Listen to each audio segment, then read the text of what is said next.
It's Wellness Wednesdays.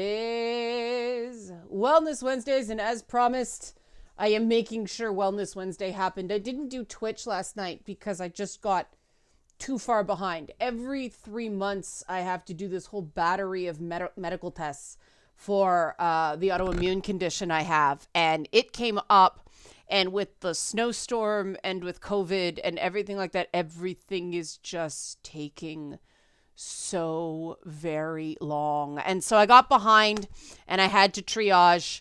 But I wasn't going to let Wellness Wednesday go by, especially not on Bell Let's Talk Day. But let's not talk about that. Let's talk about Leanna Cares, the one-on-one service. It's extension of Wellness Wednesday. Link in the description box. I need like a thing for that. I don't know. But also Patreon. Help support this channel. Become a monthly patron. Patreon.com/Leanna K.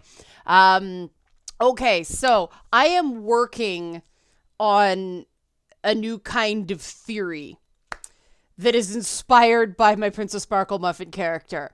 I actually was writing for the Song of Sparklemuffin game and coming up with some ideas for Princess Sparklemuffin, and it actually helped me diffuse a really unpleasant situation where the option was basically butting heads or Princess Sparkle muffining it. And I realized that the Princess Sparkle Muffin headspace is sort of weaponized kindness. Now, what does that mean? It means that Princess Sparkle Muffin is not a pushover. She is the hero of her own story. But she doesn't get in people's faces. The first word out of her mouth tends to be right? And I've actually okay, I need some Princess Sparkle Muffin right now. Why don't I just approach this situation as if I am Princess Sparkle Muffin? And so what I basically did was, and this hopefully is a very useful trick for people when you are encountering friction in something. The most powerful words you can use to diffuse a situation is, "You are right." Now, depending on, the degree of narcissism the people you're dealing with, you may have to thread this needle a little bit, but there are some people who just talk to hear themselves talk. They don't remember what they said. All they hear is someone saying they're right, and that makes them happy. And if they are one of these committers of solipsism, where everything is just an extension of their own mind, nothing else exists, you're priming them to accept what you say by saying, "You're right." And it's not a manipulation. It's not dishonest. You're just speaking in a language that is more likely to get you a good result. And I wish I had figured this out years ago, but I didn't. I figured it out now, thanks to Princess Sparkle Muffin. So, how does this work? Well, you're in a tense conversation. Say you're debating something with someone on the internet. Gee, I wonder what inspired this. But you sense the conversation taking a turn towards the unpleasant. So when you respond, you start with, "You're right," state something. "You're right in how you feel," or "You're right in your approach here." Now, the next trick is to not follow with the word "but." Do not say "but." Keep your butt in your pants, okay? "You're right in your approach here. I see where you're coming from." And then add something. "So this is what I'd like to do." Now, even if they don't agree with you, you said they were right. Someone would have to be a real jerk to come at you hard after you have said, "You're right." Because most people, especially people who argue on the internet, like to be right. There's some people who need to be right. And you end up in a power position when you don't need to be right and they do. Why? Because you don't need to hear "you're right" and they do. What? That was a tautology, Leanna, but sometimes there is wisdom in tautology. if you can judo the conversation, pardon the cultural appropriation, um, with a few simple words of positivity, you're right. I see what you're saying. More, you're right. Um, you know, or that's a really astute insight, or wow, that's really smart. I hadn't seen it that way.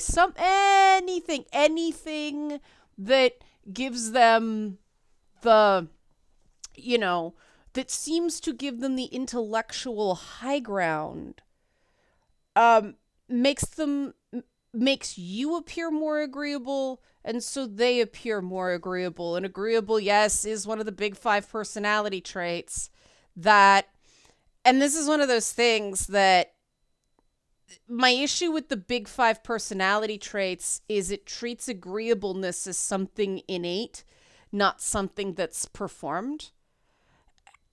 And performative agreeability is a very real thing. Princess Sparklemuffin, right? And the, the funny thing and the fun thing about playing Princess Sparklemuffin is I am not like her at all. You may have noticed. But it's a useful headspace to get into in difficult situations because she is so happy and cheery and nice, but is still the hero of her own story. And it takes the ego out of giving that to somebody. It changes the mindset from you are conceding something by saying you're right, and turns it into you are gaining something by telling the other person they're right. Because your victory conditions, it's like playing a game of Civilization or something like that, and you go in and set your own victory conditions. If your victory condition is not being right about everything, it's much easier to win the game, right? That being right about everything is like the total domination strategy for Civ. It's very, very hard to do, especially in later versions of Civ where you can't expand, you can't be an expansionist like that. You have to use diplomacy, and you have to use espionage, and you have to use like the wonders and all that stuff. You take those other victory conditions out of a game of Civ, not only is it much harder to win, but it's not as fun, right? You're just beating on other people, and after a while, that gets a little tedious. If you can set like, okay, my victory condition talking to this person on the internet is to learn something, you know, my victory condition for talking to this person on the internet is understanding how a person with this mindset thinks. So it's just it's playing on story mode. You're not playing on hardcore difficulty, right? It's just let's see what happens. Let's like all those fun like stupid deaths in the old Sierra adventure games that are part of the experience, right? Dying is fun. That's how we rolled back in the 80s and 90s. Now I don't want to die. I don't want hard. I want easy mode on everything. No. We thought dying was fun back in the 80s and 90s. Maybe that's why I'm okay with conceding these things. I'm okay to do a silly death if it makes the process more fun for everybody. But try this. And the thing is, this only works if you fully commit. You don't just go, you're right, to try to prove a person wrong. You have to find something authentic to agree with. It's almost like the improv yes and, except you don't even need the and. It's just, you're right. Why do you think that? Draw them out.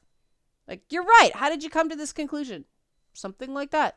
You're collecting information. And if your victory condition is to understand how the person thinks, or if your victory condition is, to just sort of have a conversation that doesn't go completely to shit and learn something, it's much more pleasant. And keep in mind, a person doesn't want to be around someone who always needs to be right.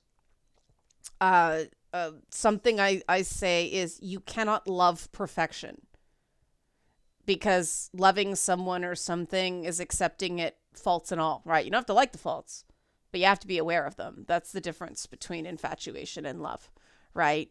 You can't love perfection. So in order to be loved, you have to have faults. And the great thing about that is when you're like, hey, you know, perfect people aren't loved. Perfect people don't exist. But for someone to love me, I have to show them my faults. Not, super asshole, just admit mistakes, admit when you're wrong, admit when you don't know something. Be like social justice warrior.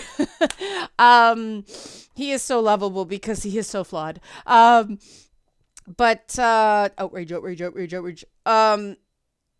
But that's the thing.